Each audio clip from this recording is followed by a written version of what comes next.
Hi guys, welcome to my channel. And this video guys, mo visit me karon sa akong mother-in-law with my wife and my kids.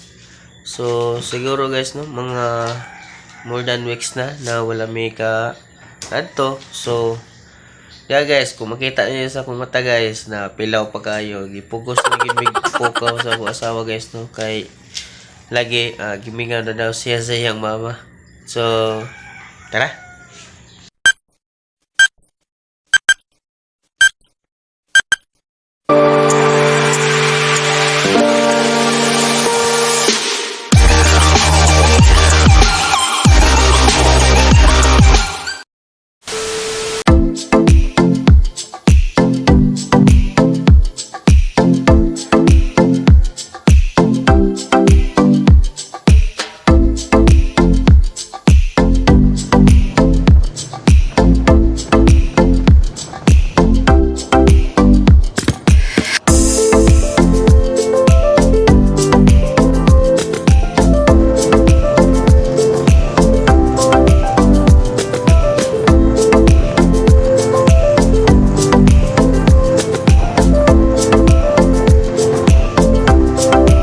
Few moments later.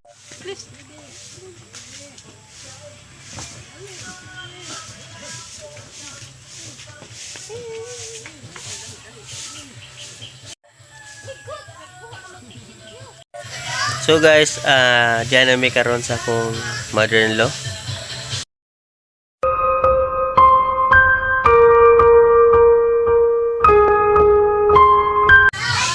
So guys, makita ninyo guys no na dili na nikalako akong mother-in-law siguro mga more than 25 years na. So karon naka-wheelchair na siya karon. Actually guys, dili man jud ni mo ang ilang balay. Bali ang ilang balay is nasa Inichi. Bali naara sila dire kay nagipabantayan nga baboy sila no. So guys, kung makita ninyo guys no, kili na makalakaw si mama guys, pero presento din na si mama guys no. Thankful gyapon mi guys kay hantod karon nakauban gyapon na mo siya o napabilin siya himsog. So guys, bali ang ilang panginabuhi karon is wala na guys no, tungod kay senior citizen na sila. Then ang akong father-in-law dili na pod ka trabaho tungod kay na-depress siya sa mata. Then siguro mga pila lang ka months na gikan operar po ang akong father-in-law kay napoy diferensya sa iyang tinae, then napoy diferensya sa kidney. So karon bali ang nagsuporta nila guys no, ang ilan na lang mga anak.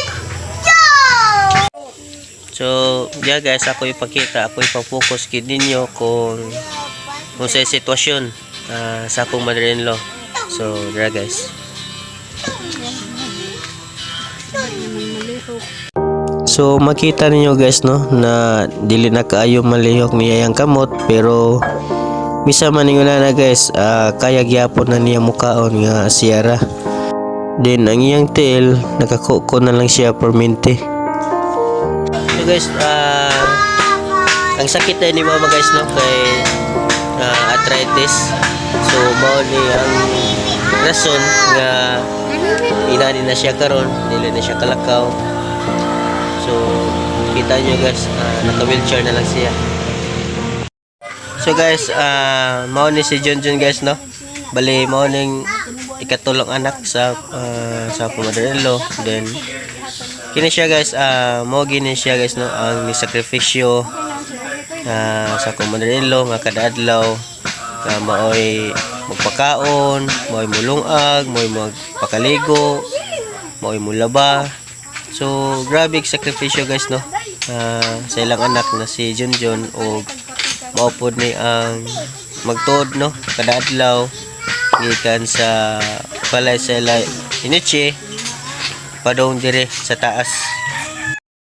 So guys, tungod sa kainit sa panahon, so karon diya gikaliguan sa ko ang asawa ang iyang mama.